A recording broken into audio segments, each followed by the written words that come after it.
Jim. Just talking to your brother. He's a character. Oh, you were down at Cananics? Yeah. Yeah, me and Joyce and I went down right Maybe at someone's 4. playing a game. Did you? Yeah, even 10 out. We were actually there by 10 out. I feel so bad for Ed. Yeah. You know, that's going to be tough. That's what I said to him. I said, I mean, life's going to change as we know it now. It's You know, going for to you. be tough for him. It's so unfair. We haven't looked at it.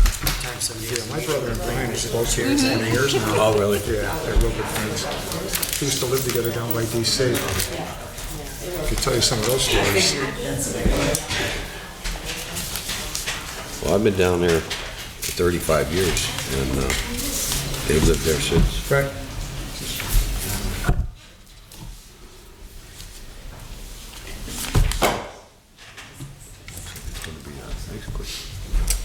Yeah.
Yeah, I got there 4:45. Pretty packed by then? Yeah. It was pretty busy when I was there before 4. It was already busy. I thought, well, I'll go through the line. No, it was maybe 4:30. I'll go through the line and something real quick. By the time I got out of here, it was 25 after 4. Right. That's what I did. I went down there, then I went down to the Dave's on Barney and got some to eat. That's funny, because that's where I was thinking about. Oh, really? Yeah, that's where I was. So my brother was down there, obviously. Yeah, then he hung around. I know he was down in the house last night for a while with Ed and Brian.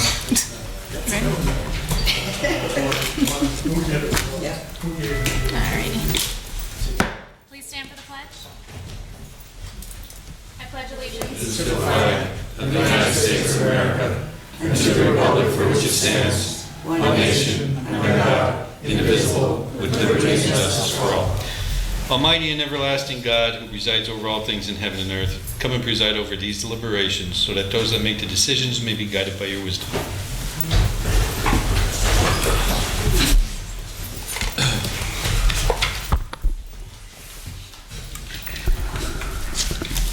Roll call, Mr. Barrett.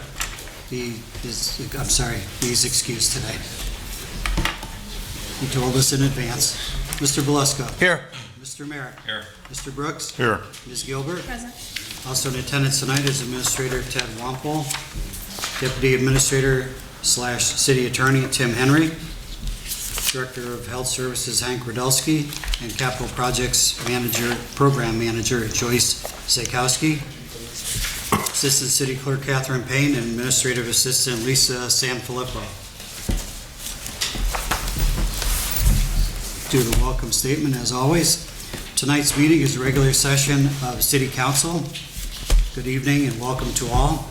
Please turn off all cell phones. According to the First Amendment, this meeting is a limited or designated public meeting, as all regular sessions of City Council are.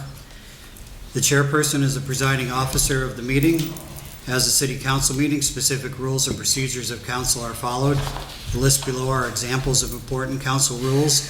They are not intended to be a complete list. Some of them are: persons addressing the council shall limit their address to 5 minutes. All remarks shall be addressed to the council as a body, and not to any individual member thereof. No persons are allowed to address the council from beyond the rail except the speaker at the dais who has the floor.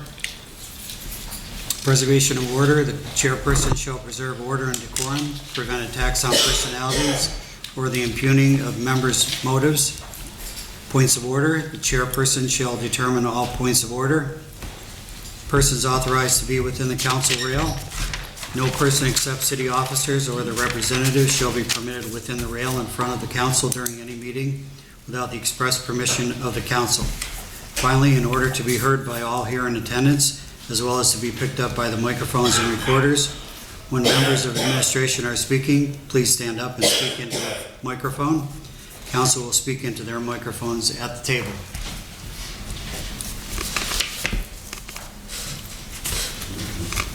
Does anyone from the public wish to comment on legislation pending before City Council tonight? Mr. Troy?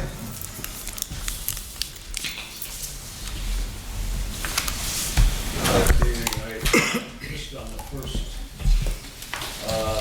resolution, I suppose Ted is the only one who can answer this, so I don't know.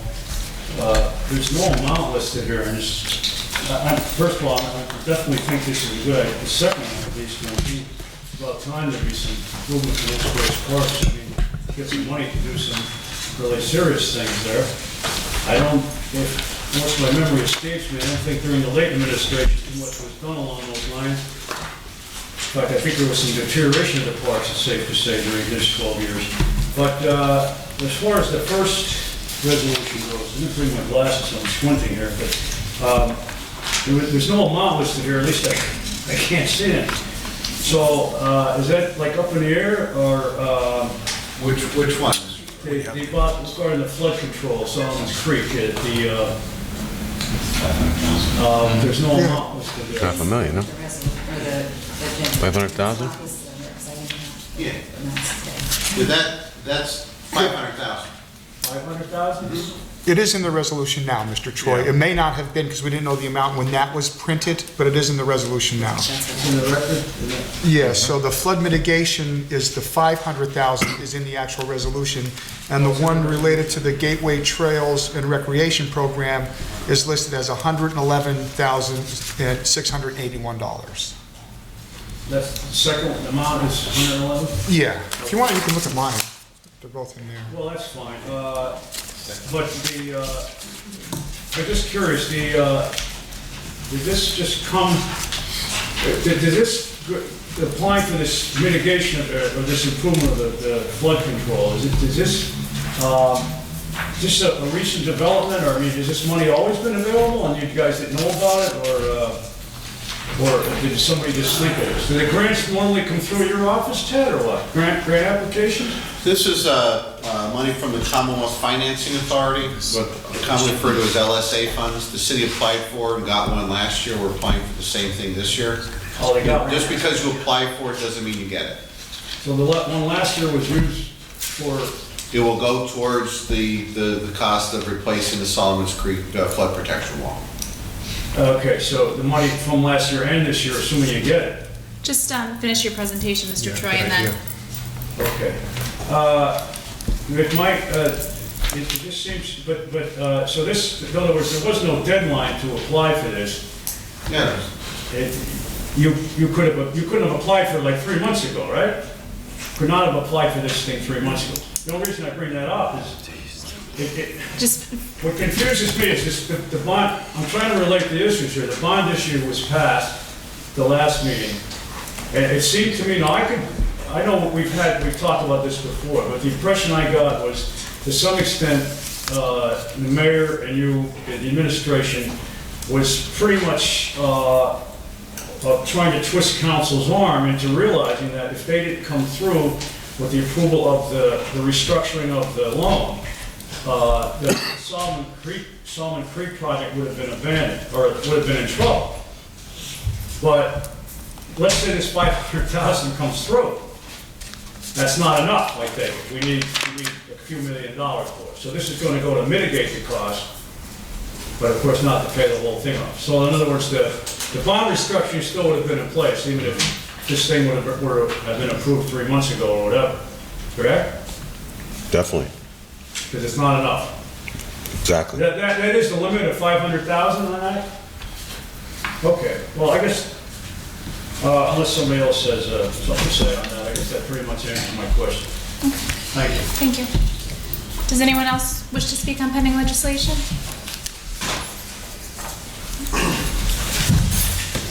Okay, we'll go right into the voting on the resolutions and ordinances. The first is the consent agenda resolutions, motion, second, and vote. Motion. Mike and Mike.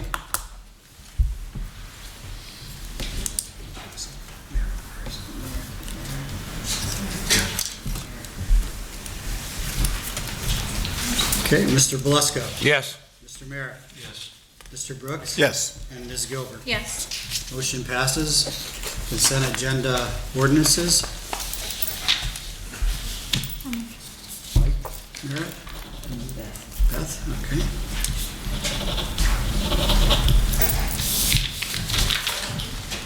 Okay, Mr. Belusko. Yes. Mr. Merritt, Yes. Mr. Brooks, Yes. and Ms. Gilbert. Yes.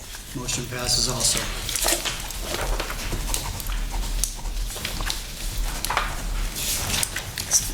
News presentations by council members. Mr. Belisco, do you have anything tonight? Just a quick question for Ted. Ted, where are we at with trying to receive monies for our last snowfall? We are actually planning a trip down to Washington DC to personally meet with FEMA and plead our case. We have submitted the letter of appeal, I believe has gone through. I did my appeal. I had Tim look at it, a couple of other people present input, and I sent that in last week, and I will actually forward a copy to everyone just so you have it for your records as well. And then the mayor is in the progress of making a meeting for myself, the chief of fire, and Ted to go down and meet with Barletta's office and FEMA to see if we can further progress our case. All right, good, good. Do we have a final amount, Joyce? It's just a little bit over $1 million. Okay, it did come out to a little over $1 million. Wow. Okay, thank you. That's all, Beth. Mr. Merritt? Nothing tonight, Beth. Mr. Nothing today. I just have one quick thing, Ted. The old Holy Trinity lot on the corner of South Mead and East South Street, the grass is getting high again, so if you can just send that. Okay. Jim Walsh?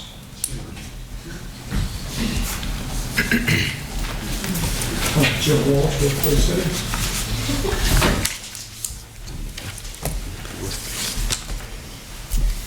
Hold up here a beautiful photo of our young children displaying patriotism. It does my heart so good when I see these kind of pictures. It gives me hope.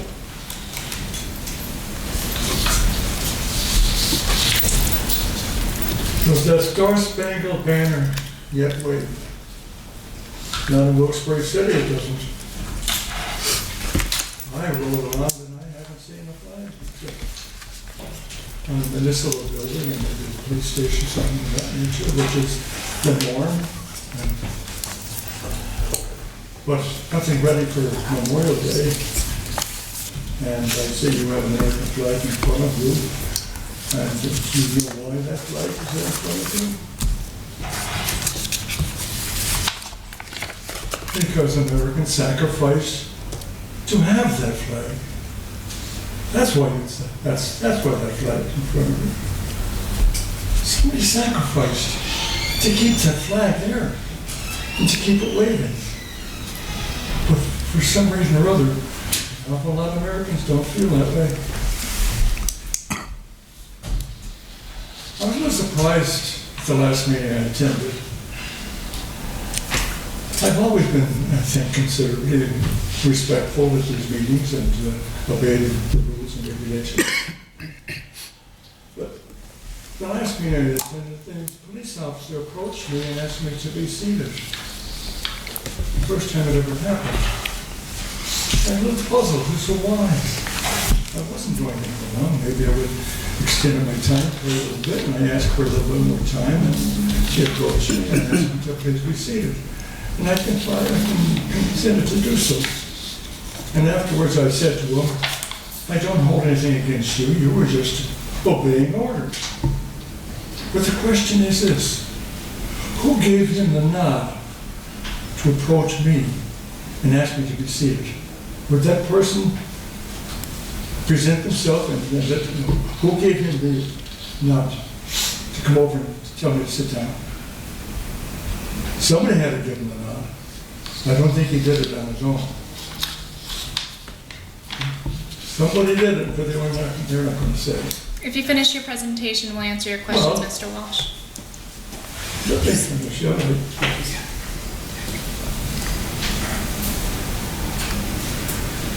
I'm curious as to why that he was asked me to sit down when never before it happened. I had a nice chat this afternoon with Butch Brady's lovely secretary, and we had a nice chat with regards to why the flag turned up, and she gave me some explanations which I felt were very feeble, if you want to call it that. And I expressed some ideas as to what should be done to put the flags up and put them up properly. Because even when they've been put up, they've been put up improperly. And that shouldn't be. The flag deserves more than that. And are there going to be flags put up for Memorial Day and for the remaining patriotic observances in the coming year? Have any ideas or preparations been made? Could somebody please let me know that there's hope?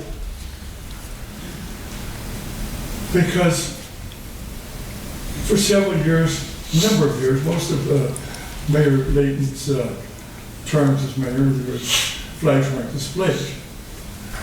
And finally, through efforts of mine and a few other people, we raised enough money to have flags. City said they didn't have the money. And we helped provide the money. Now I understand there's only, I think, about $400 or $500 left in the account, to my recollection. And Butch Brady is no longer with the bank. He's, I think, in ill health. But are there going to be any flags put up? And if so, when? And if not, why not? I'd like to know the answer. Will somebody please come forth with some reasonable explanation? See, I have a few spare seconds. No, No? no, sorry. I can't cheat.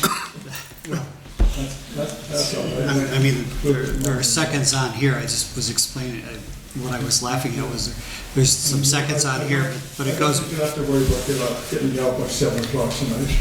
yeah, Okay, thank you. okay.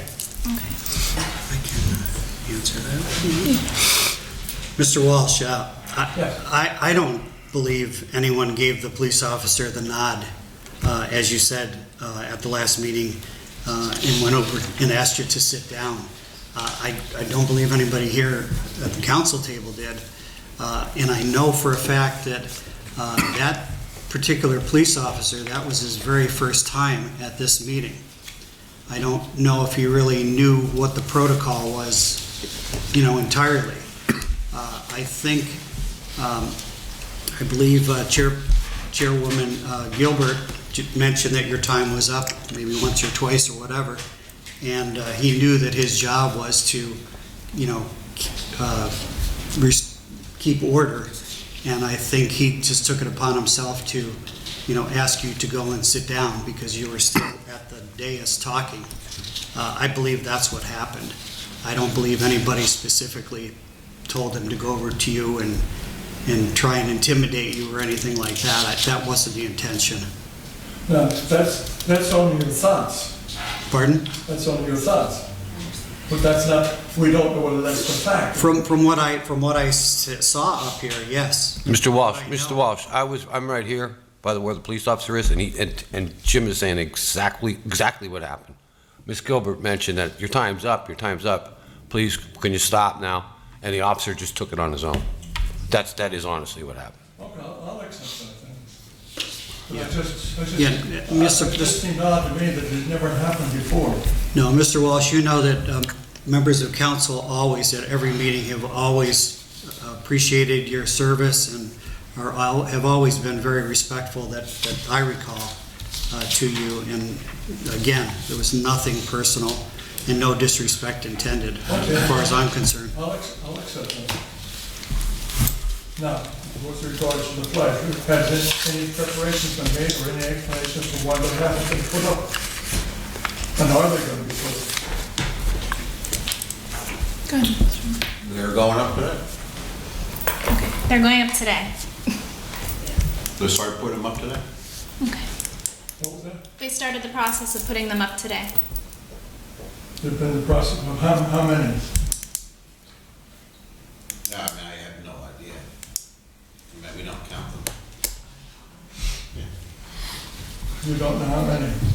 I don't have a number for you. Well, in speaking to your secretary today, I explained to her that in the past, the flags have been put up improperly in many places in the city. Improperly displayed.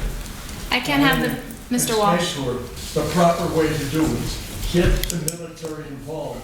Get the Marine Corps or the 109th Armory, and when they're putting the flags up, have them there to supervise so that the flags are put up properly, respectfully.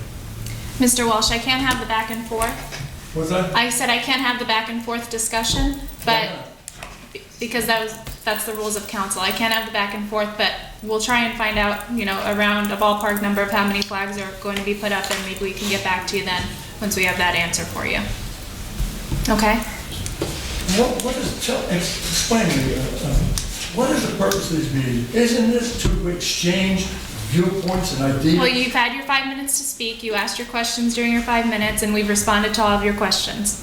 But you people can speak unlimitedly. We're restricted to 5. Okay, well, you've had your 5 minutes, Mr. Walsh. We have to move on with the meeting. You're terribly unfair. Okay. Terribly unfair. Sam Troy?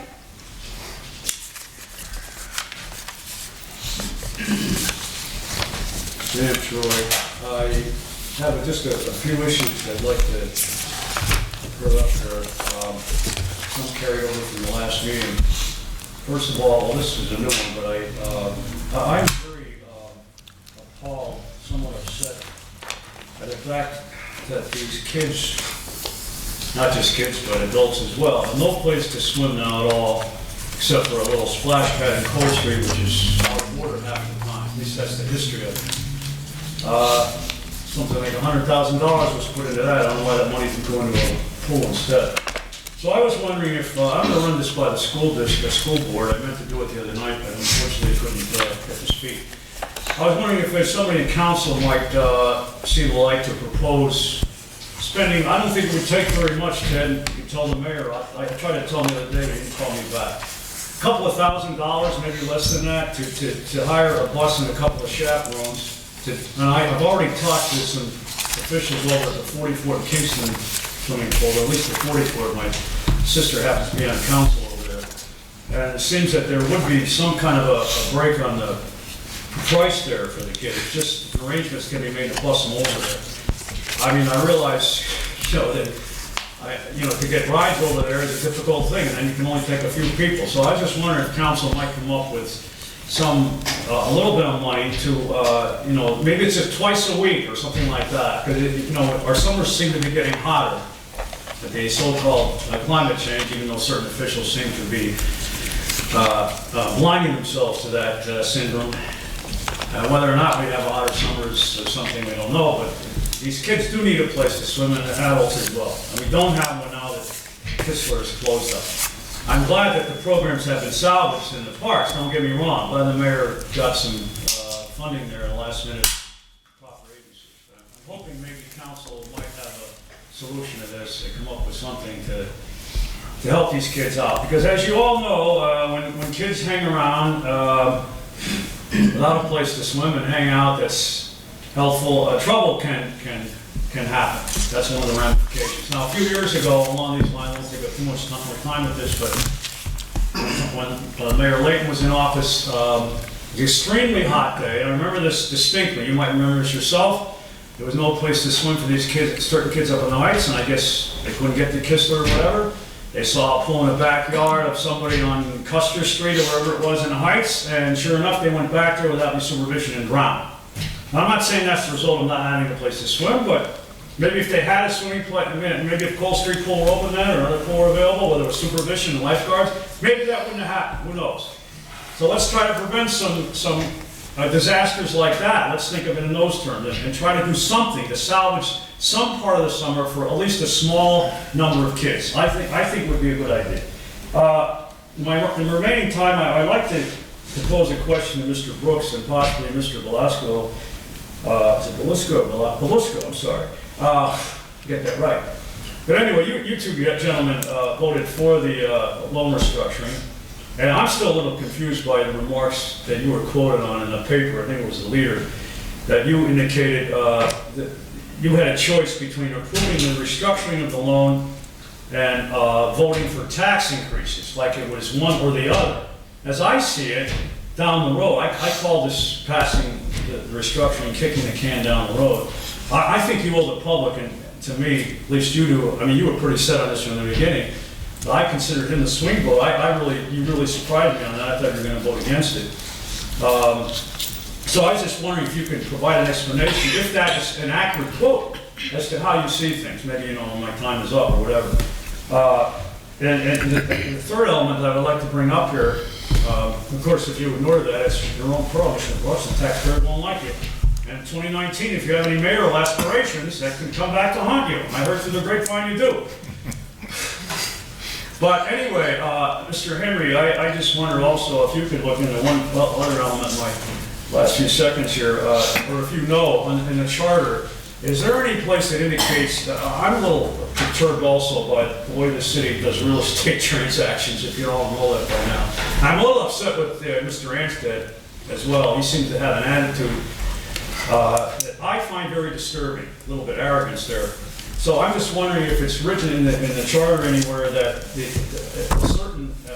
a certain level of real estate, a certain amount of real estate, does there have to be a public notice or legal notice to that, or is there never the case? It's just if there's a parcel of land available that the city owns, it just has to go. Maybe Ted can answer that as well. I guess we've been through this, but it goes online, and the first bidder, you call the mayor, gets it, or after the public sees it a while. I got an extra 30 seconds to elaborate. Just wrap up your presentation. That's it? I'll give you a couple seconds. Oh, but, okay. Yeah. So I heard he's getting something like $2,000 a month and he only works part-time. I mean, we're entitled to know these people's salaries. That's not a bad job, right? $2,000 a month and nobody checks on it. And... Mr. Troy. Oh, I'm sorry. But anyway, that's a side thing. But I'm a little upset with that. He seems to, maybe some of you can refresh my memory. He was the one who put the price tag on the parcel of land that's supposed to be developed at Northampton in Maine, was $500,000.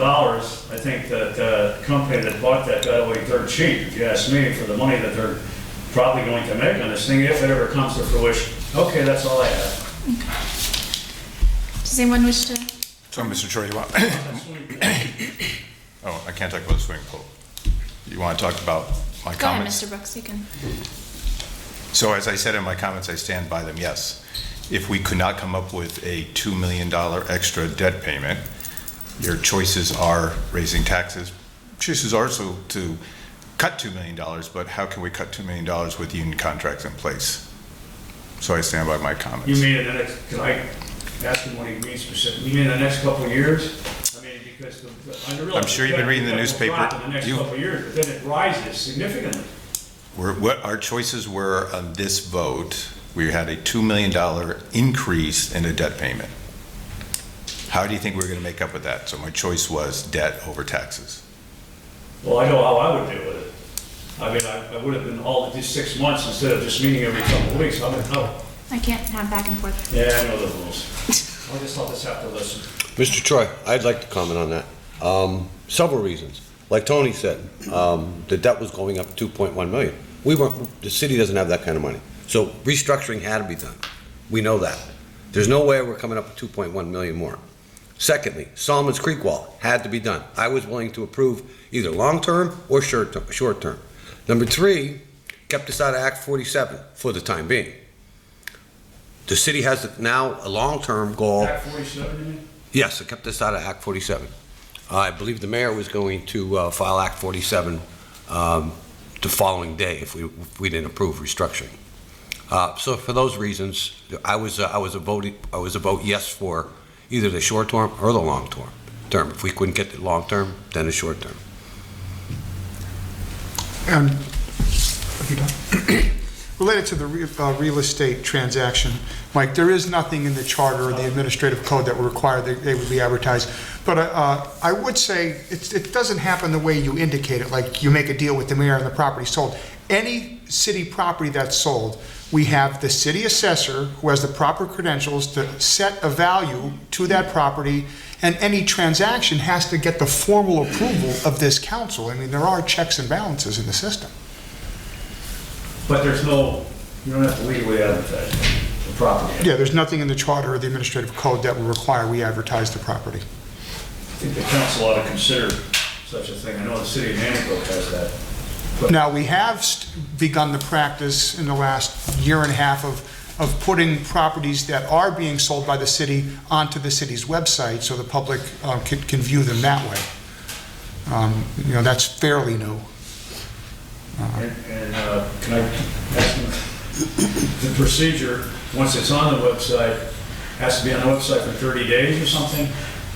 There is no formal procedure. That is something we just started to do. If somebody sees it, they want it, And then what they do is they would contact me or someone from the city, and they would be told to submit an offer for the property. that's it. Right. Nobody on the pool question? Okay, they're gonna suffer. Thank you.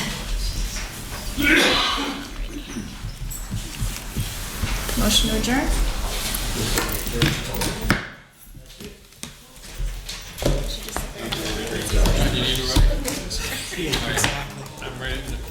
Officer just walked in. Yeah.